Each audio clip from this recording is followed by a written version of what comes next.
اعوذ باللہ من الشیطان الرجیم میں اللہ کے پناہ مانگتا ہوں شیطان مردود سے۔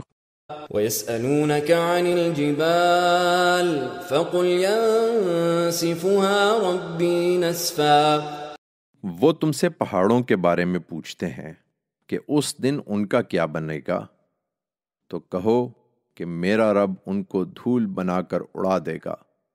فَيَذَرُهَا قَاعًا صَفْصَفًا۔ پھر زمین کو چٹیل میدان بنا کر چھوڑ دے گا۔ لا ترى فيها عوجا ولا امتا۔ کہ تم اس میں کوئی موڑ اور کوئی ٹیلا نہ دیکھو گے۔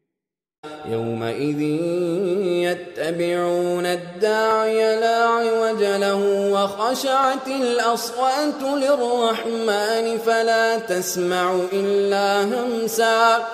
اس دن سب پکارنے والے کے پیچھے چل پڑیں گے، اس سے ذرا ادھر ادھر نہ ہو سکیں گے، اور تمام آوازیں خدائے رحمان کے آگے پست ہو جائیں گی، سو تم ایک دبی دبی سرگوشی کے سوا کچھ نہ سنو گے۔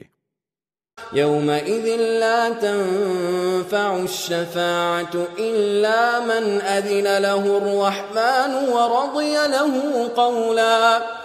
اس دن شفاعت نفع نہ دے گی الا یہ کہ رحمان کسی کو اجازت دے اور اس کے لیے کوئی بات کہنا پسند کرے۔